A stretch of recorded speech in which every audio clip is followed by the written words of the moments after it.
Hello बच्चों, आज के इस वीडियो में हम आप लोगों को पीएनपी ट्रांजिस्टर और एनपीएन ट्रांजिस्टर इन दोनों ट्रांजिस्टरों की क्रियाविधि के बारे में समझाएंगे। तो चलिए सर्वप्रथम हम पीएनपी ट्रांजिस्टर की क्रियाविधि को समझेंगे। इसको समझने से पहले हमने तुम लोगों को बताया था कि ट्रांजिस्टर में 3 टर्मिनल होते हैं। एक ये उत्सर्जक का टर्मिनल, एक आधार का और तीसरा संग्राहक का। और इसका परिपथ बनाते समय हमें 2 बैटरियों को लगाना पड़ता है। तो दोनों बैटरियों में कुल मिलाकर के 4 टर्मिनल होते हैं। तो हमें एक टर्मिनल को कॉमन रखना पड़ता है, उभयनिष्ठ रखना पड़ता है। ठीक, तो जब हम आधार वाले टर्मिनल को उभयनिष्ठ रखते हैं, जैसा कि इस फिगर में रखा गया है, तो ऐसे परिपथ को हम उभयनिष्ठ आधार विन्यास कहते हैं। ठीक है ना, ऐसा जो विन्यास है, इस विन्यास को हम उभयनिष्ठ आधार विन्यास कहते हैं। अच्छा, दूसरा ये प्रकार है कि जब हम उत्सर्जक को कॉमन रखें, उभयनिष्ठ रखें, तो वैसा परिपथ उभयनिष्ठ उत्सर्जक विन्यास कहलाता है। और थर्ड है तीसरा, संग्राहक माने कलेक्टर। संग्राहक को जब हम उभयनिष्ठ रखते हैं तो वह विन्यास हमें उभयनिष्ठ संग्राहक विन्यास हम कहते हैं, उस विन्यास को। ठीक है। अब चलिए मान लीजिए कि हमने एक पीएनपी ट्रांजिस्टर लिया और इस तरह से विन्यास तैयार किया। विन्यास तैयार करते समय यहाँ एक अल्प वोल्ट वाली बैटरी VEB का प्रयोग करते हैं। इसकी वोल्टेज लगभग 1 वोल्ट होता है। 1 वोल्ट की बैटरी का यहाँ हम प्रयोग करते हैं। ठीक है। और इसको फॉरवर्ड बायस में रखते हैं। फॉरवर्ड बायस में रखने का मतलब कि पी क्षेत्र को हम बैटरी के धन सिरे से और एन क्षेत्र को बैटरी के ऋण सिरे से जोड़ देते हैं। तो फॉरवर्ड बायसिंग में इसको हमने जोड़ा। और ये आधार संग्राहक जो परिपथ है, आधार और संग्राहक परिपथ, इसको हम उत्क्रम अभिनत में जोड़ते हैं। तो पी क्षेत्र उत्क्रम अभिनत में कब जोड़ते हैं? जब बैटरी का ऋण सिरा पी क्षेत्र से हो और बैटरी का धन सिरा एन क्षेत्र से जुड़ा हो। हाँ, तो इसको हम उत्क्रम अभिनत कहते हैं। तो इस तरह से ये आधार और उत्सर्जक ये हमारा अग्र अभिनत है तथा संग्राहक और आधार ये उत्क्रम अभिनत है। अच्छा, ये बैटरी जो VCB है, इसकी वोल्टता इससे कुछ ज़्यादा रखते हैं। जैसे मान लीजिए कि इसकी वोल्टता हमने रख ली 2.5 वोल्ट की बैटरी है। ठीक है ना। तो इस तरह से हमारा परिपथ तैयार हो गया। अब यह बैटरी VEB क्यों लिखा गया? क्योंकि यह उत्सर्जक यानी इमीटर, आधार यानी बेस EB है, तो इसलिए इस बैटरी का नाम VEB रखा गया। इसका नाम VCB क्यों है? यह कलेक्टर C है, आधार B है, इसलिए इसका नाम VCB रखा गया। ये बातें आप लोग समझ लीजिए, नहीं तो एग्जामिनेशन में कंफ्यूज होते हैं बच्चे। ठीक है। तो इस तरह से विन्यास तैयार किया गया। अब जैसे ही ये विन्यास तैयार होता है, पी क्षेत्र में बहुसंख्यक वाहक क्या होते हैं? कोटर। पी क्षेत्र के बहुसंख्यक वाहक कोटर या होल्स होते हैं। इनको होल कहते हैं अथवा कोटर। अब कुछ इलेक्ट्रॉन होते हैं, जैसे 100 कोटर हैं तो लगभग 1-2 इलेक्ट्रॉन उसमें रहते हैं। ठीक है ना। तो अब चूंकि उत्सर्जक क्या है, ये बैटरी के धन सिरे से जोड़ा है, तो ये यहाँ क्या हो जाता है, ये धन का यहाँ प्रभाव होता है। तो यह धन क्या करता है? कोटर को ढकेलता है आधार की ओर। कोटर को आधार की ओर ढकेलेगा। तो इस तरह से पी क्षेत्र के सारे कोटर आधार की ओर चलना प्रारंभ करते हैं। अब चूंकि ये आधार बहुत पतला है, तो आधार पतला होने के कारण लगभग 100 कोटर में से 98 कोटर आधार को पार कर जाते हैं। आधार को ये पार करते हैं। और शेष जो 2 कोटर बचते हैं, वे आधार में क्या करते हैं? यहाँ आधार और कोटर का संयोग हो जाता है। संयोग हो करके वे विलुप्त हो जाते हैं यहाँ पर आधार पर। अब इसकी क्रियाविधि समझिएगा आप लोग। अब ये जो है क्रियाविधि समझा रहे हैं, यानी जैसे ही उत्सर्जक और आधार के क्षेत्र को हम फॉरवर्ड बायस में जोड़ते हैं, तो पी क्षेत्र के कोटर आधार की ओर चलना प्रारंभ करते हैं और लगभग 98% कोटर आधार को पार करके संग्राहक तक पहुंच जाते हैं। शेष जो कोटर 2% हैं वे आधार में इन इलेक्ट्रॉनों के साथ संयोग करके विलुप्त हो जाते हैं। ठीक, अब जैसे ही कोई कोटर और इलेक्ट्रॉन विलुप्त हुआ, एक कोटर एक इलेक्ट्रॉन जैसे ही विलुप्त होता है, वैसे ही इस बैटरी VeV के ऋण सिरे से एक इलेक्ट्रॉन निकल करके आधार में पहुंच जाता है। एक इलेक्ट्रॉन निकल करके क्या हुआ, आधार में यहाँ पहुंच गया। ठीक है ना। और यहाँ से एक सह संयोजक बंध टूटता है, यानी कोटर और इलेक्ट्रॉन का, ये कोटर और ये इलेक्ट्रॉन, इसका एक सह संयोजक बंध टूट जाएगा तो ये इलेक्ट्रॉन अलग हुआ, कोटर अलग हुआ। तो जो कोटर बना वह आधार की ओर चलना प्रारंभ कर देता है और इलेक्ट्रॉन इस बैटरी के धन सिरे में आकर के प्रवेश कर जाता है ठीक उसी समय। ठीक है, तो इस तरह से हम क्या देख रहे हैं कि अंदर कोटर यहाँ से यहाँ तक गया, हाँ, परिपथ माने PNP ट्रांजिस्टर के अंदर। अब परिपथ के बाहर इलेक्ट्रॉन यहाँ से यहाँ पर आया, फिर यहाँ से इलेक्ट्रॉन निकला वहाँ पर गया। तो बाह्य परिपथ में क्या है कि इलेक्ट्रॉनों के कारण धारा बह रही है। अब P से N तक धारा कोटरों के कारण बह रही है। अच्छा, अब ये जो 98% कोटर ये आधार को पार करके यहाँ तक पहुँचे संग्राहक तक, उनका काम देखिए। तो जैसे ही ये इलेक्ट्रॉन यहाँ पर पहुँचते हैं संग्राहक पर, तो संग्राहक पर पहुँचते हैं, ये कोटर पहुँचते हैं इलेक्ट्रॉन सारी, जैसे ही ये कोटर संग्राहक पर पहुँचते हैं तो इस तार के द्वारा यहाँ पर आकर के बैटरी में वे विलुप्त हो जाते हैं। बैटरी में क्या हो जाते हैं, वे आकर के विलुप्त हो जाते हैं। अब चूंकि यह परिपथ उत्क्रम अभिनत है तो वो माने कोटरों को चलने में सहायक है, कोटरों को चलने में सहायक है। तो जैसे ही कोई कोटर यहाँ C पर पहुँचता है तो बैटरी VCB यानी इस बैटरी VCB के ऋण सिरे से एक इलेक्ट्रॉन निकला और यहाँ पर पहुँचा और उसे कोटर को यानी समाप्त कर दिया। समाप्त का मतलब इलेक्ट्रॉन और कोटर दोनों विलुप्त हो गए, उदासीन हो गए। ठीक, और ठीक इसी समय यहाँ पर एक सह संयोजक बंध टूटता है उत्सर्जक में एक सह संयोजक बंध ये टूटेगा, जो हमने बताया आपको, एक सह संयोजक बंध टूटता है। तो इससे इलेक्ट्रॉन उत्सर्जक में से टर्मिनल E के द्वारा निकलकर बैटरी VEB के धन सिरे में चला जाएगा। इलेक्ट्रॉन यहाँ से, ये जो इलेक्ट्रॉन प्राप्त हुआ है यहाँ से ऐसे इसके धन सिरे में जो है प्रवेश किया। ठीक है ना। और कोटर जो कोटर बना ये आधार की ओर चलना शुरू कर देता है। तो आधार की ओर चल करके यहाँ जो कोटर विलुप्त हुआ था उसकी वह क्षतिपूर्ति करता है। तो इस तरह से यह प्रक्रिया निरंतर कार्य करती रहती है और इस प्रकार से PNP ट्रांजिस्टर में धारा का प्रवाह होता है। ठीक है।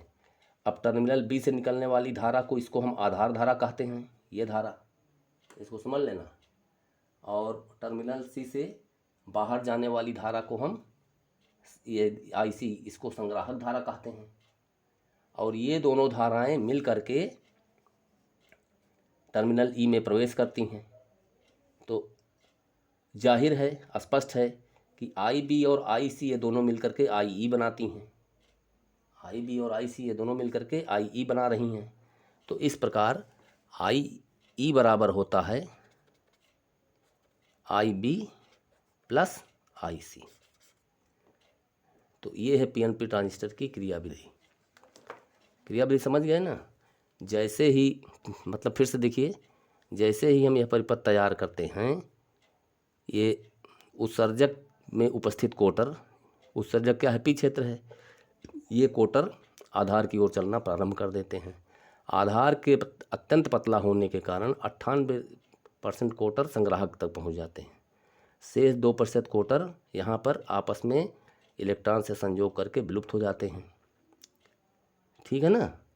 तो जैसे ही एक कोटर और एक इलेक्ट्रॉन विलुप्त होता है, जैसे ही एक कोटर और एक इलेक्ट्रॉन विलुप्त हुआ, ठीक उसी समय इस बैटरी के ऋण सिरे से एक इलेक्ट्रॉन यहाँ पर निकलता है और आधार में प्रवेश कर जाता है।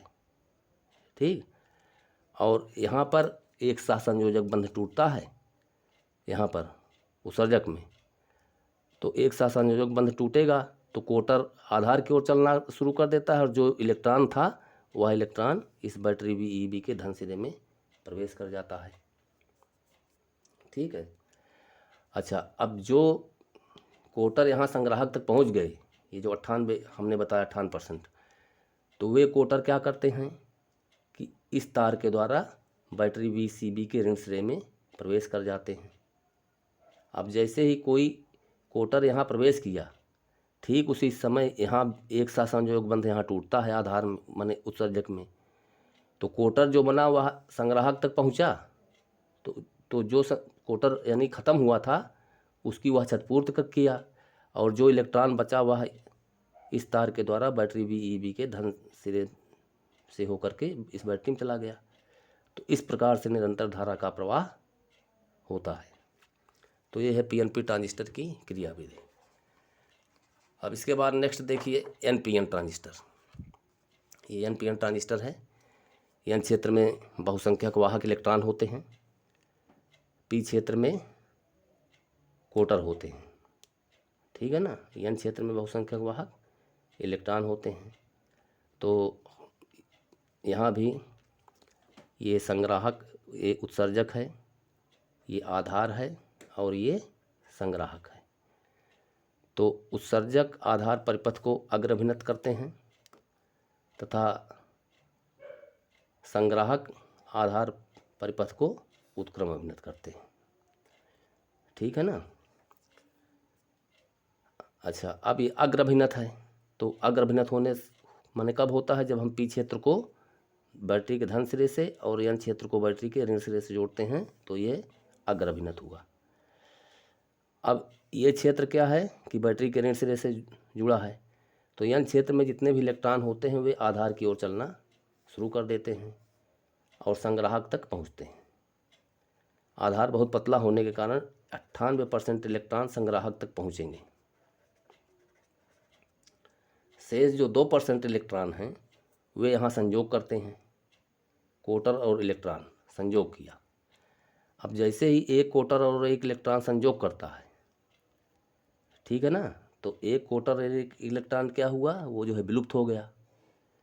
तो ठीक उसी समय इस बैटरी के ऋण सिरे से एक इलेक्ट्रॉन निकल करके ये उत्सर्जक में से होकर के प्रवेश करता है और उसकी क्षतिपूर्ति कर देता है। ठीक है ना, उसकी क्षतिपूर्ति वह कर देता है। ठीक, तो और टर्मिनल E के द्वारा उत्सर्जक में वह जो है प्रवेश कर जाता है इलेक्ट्रॉन। ऐसे टर्मिनल E के द्वारा उत्सर्जक में वो क्या करेगा, प्रवेश करेगा। यानी जैसे ही यहाँ एक कोटर और एक इलेक्ट्रॉन का विलुप्त हुआ, वैसे ही बैटरी VEB के ऋण सिरे से एक इलेक्ट्रॉन निकल करके यहाँ पहुँच गया E में, टर्मिनल E के द्वारा, और उत्सर्जक में वह चला गया। और ठीक इसी समय यहाँ एक सहसंयोजक बंध टूटता है आधार में। यहाँ पर टूटेगा आधार में सहसंयोजक बंध टूटता है। ठीक है ना, तो इससे एक इलेक्ट्रॉन उत्पन्न होता है और एक कोटर उत्पन्न होता है। तो इलेक्ट्रॉन बैटरी VEB के धन सिरे में प्रवेश कर जाता है। इलेक्ट्रॉन जो उत्पन्न हुआ ये यहाँ प्रवेश कर गया। ठीक है ना, धन सिरे में वो जो है प्रवेश कर जाता है। और जो कोटर उत्पन्न हुआ, वह जो कोटर यानी ख़त्म हुआ था, विलुप्त हुआ था, उसकी वह क्षतिपूर्ति कर देता है। तो इस प्रकार आधार उत्सर्जक परिपथ में धारा का प्रवाह लगातार बना रहता है। ठीक है ना, आधार उत्सर्जक परिपथ में धारा का प्रवाह लगातार बना रहता है। ये बात समझ में आई कि नहीं आई? यानी अग्र अभिन्नत होने के कारण, हाँ देखो फिर से, ये अग्र अभिन्नत है। अग्र अभिन्नत होने के कारण इलेक्ट्रॉन आधार की ओर चलना, ये आधार है, आधार की ओर चलना सारे इलेक्ट्रॉन शुरू कर दिए। ठीक, आधार बहुत पतला है तो 98% इलेक्ट्रॉन संग्राहक C तक पहुंच गए। शेष जो 2% इलेक्ट्रॉन हैं उनमें से कुछ इलेक्ट्रॉन कोटर के साथ मिलकर के विलुप्त हो जाते हैं। तो जैसे ही एक कोटर और एक इलेक्ट्रॉन क्या होता है, विलुप्त होता है, संजोग हो जाता है। तो वैसे ही बैटरी BeV के ऋण सिरे से, यानी इसके ऋण सिरे से, यहाँ से बैटरी BeV के ऋण सिरे से एक इलेक्ट्रॉन निकल करके यहाँ उत्सर्जक में वह प्रवेश कर गया, उत्सर्जक ई में, ठीक है ना। और ठीक इसी समय आधार में एक सहसंयोजक बंध टूटा यहाँ पर, तो एक कोटर मिला और एक इलेक्ट्रॉन मिला। तो जो इलेक्ट्रॉन मिलता है वह इसके द्वारा बैटरी BeV के धन सिरे में प्रवेश कर गया, और जो कोटर उत्पन्न था हुआ वह जो यहाँ कोटर यानी जो है ख़त्म हो गया था उसकी वह क्षतिपूर्ति कर देता है, मतलब वह कोटर फिर से आ गया। तो इस प्रकार से आधार और उत्सर्जक परिपथ में धारा का प्रवाह निरंतर होता रहता है, ठीक है। अब जो 98% इलेक्ट्रॉन संग्राहक तक पहुँचे वे देखिए क्या करते हैं। अब संग्राहक क्या है, उत्क्रम अभिनत है, ये इलेक्ट्रॉनों को चलने में सहायक है, यानी इलेक्ट्रॉन यहाँ से यहाँ को ले जाने में क्या है, उत्क्रम अभिनत होने के कारण वो सहायक है, वो सपोर्ट कर रहा है इलेक्ट्रॉन को यहाँ से यहाँ तक जाने में, ठीक है ना। तो जो इलेक्ट्रॉन टर्मिनल C तक पहुँच जाता है, जैसे ही कोई इलेक्ट्रॉन टर्मिनल C पर पहुँचता है तो वह बैटरी VCB के यहाँ धन सिरे में प्रवेश कर जाएगा इलेक्ट्रॉन। ये इलेक्ट्रॉन यहाँ पर पहुँचा तो जैसे ही पहुँचा इस बैटरी के धन सिरे में वह क्या होता है, प्रवेश कर जाता है, यानी इलेक्ट्रॉन लगातार इसे चल रहा है, कहने का मतलब, ठीक है ना। तो अच्छा, अब जैसे ही इस बैटरी VCB के धन सिरे में इलेक्ट्रॉन पहुँचा, वैसे ही बैटरी VEB के, यानी ये बैटरी VEB, इसके ऋण सिरे से इलेक्ट्रॉन क्या होता है, निकलता है, ठीक है ना, और निकल करके यह उत्सर्जक में प्रवेश कर जाता है। तो इस तरह से संग्राहक उत्सर्जक परिपथ में लगातार धारा बनी रहती है। हाँ, फिर से देखिए, जो 58% इलेक्ट्रॉन यहाँ संग्राहक तक पहुँचे तो वे इलेक्ट्रॉन क्या करते हैं, बैटरी VCB के धन सिरे में वह प्रवेश करते हैं, ठीक है ना। ये इलेक्ट्रॉन बैटरी VCB के धन सिरे में प्रवेश करेंगे, और जैसे ही एक इलेक्ट्रॉन इस बैटरी में प्रवेश करता है VCB में, ठीक उसी समय बैटरी VEB के ऋण सिरे से एक इलेक्ट्रॉन निकल करके वह यहाँ पहुँच जाता है, इसमें उत्सर्जक में, ठीक है ना। दूसरा इलेक्ट्रॉन इसमें प्रवेश किया तो यहाँ से दूसरा इलेक्ट्रॉन निकल करके उत्सर्जक में प्रवेश किया। तीसरा इलेक्ट्रॉन संग्राहक से निकल करके बैटरी VCB के धन सिरे में पहुंचा तो तीसरा इलेक्ट्रॉन बैटरी VEB के ऋण सिरे से निकल करके उत्सर्जक में प्रवेश किया। तो इस तरह से लगातार यह धारा का प्रवाह जो है बना रहता है। तो NPN ट्रांजिस्टर में हम क्या देख रहे हैं कि परिपथ के चाहे बाहर हो चाहे भीतर हो, धारा का प्रवाह किसके कारण हो रहा है, इलेक्ट्रॉनों के कारण। किसके कारण, इलेक्ट्रॉनों के कारण, मतलब बहुसंख्यक वाहक यहाँ इलेक्ट्रॉन है, बहुसंख्यक वाहक इलेक्ट्रॉन है, ठीक है ना। जबकि उसमें PNP में क्या था, ट्रांजिस्टर के अंदर बहुसंख्यक वाहक कोटर थे, होल्स, और ट्रांजिस्टर के बाहर बाह्य परिपथ में इलेक्ट्रॉन, वहाँ ये दोनों बहुसंख्यक वाहक थे। लेकिन NPN ट्रांजिस्टर में बहुसंख्यक वाहक केवल इलेक्ट्रॉन होते हैं। अच्छा, PNP ट्रांजिस्टर की अपेक्षा NPN ट्रांजिस्टर का प्रयोग अधिक होता है। क्यों अधिक होता है, क्योंकि कोटरों की संख्या कम होती है इलेक्ट्रॉनों की संख्या से, ठीक है। इसमें बहुसंख्यक वाहक इलेक्ट्रॉन हैं, इनकी संख्या ज़्यादा होती है NPN में, और जबकि PNP ट्रांजिस्टर में बहुसंख्यक वाहक कोटर होते हैं, कोटरों की संख्या कम होती है। तो अतः इस कारण से NPN ट्रांजिस्टर को PNP ट्रांजिस्टर की तुलना में श्रेष्ठ पाया गया है। NPN ट्रांजिस्टर का कार्य ज़्यादा अच्छा है, और इसका प्रयोग हम आगे समझाएंगे। ट्रांजिस्टर एज ए एम्पलीफायर के रूप में, वोल्टेज रेगुलेटर के रूप में, ट्रांजिस्टर एज ए स्विच के रूप में, यानी 3 हैं आपको, स्विच है आपके यहाँ कोर्स में, ठीक है ना, एम्पलीफायर है और वोल्टेज रेगुलेटर है। अब इन तीनों की क्रियाविधि को हम एक एक करके अगले वीडियोज़ में बताते चलेंगे, आप लोग समझते चलिएगा। धन्यवाद। आशा कर रहे हैं कि आप लोग इस वीडियो को समझेंगे और ये बहुत इम्पॉर्टेंट है वर्किंग। बिना इसका वर्किंग समझे आप ये सब बातें आगे समझ नहीं पाएंगे, तो वर्किंग समझाना बहुत आवश्यक था। धन्यवाद।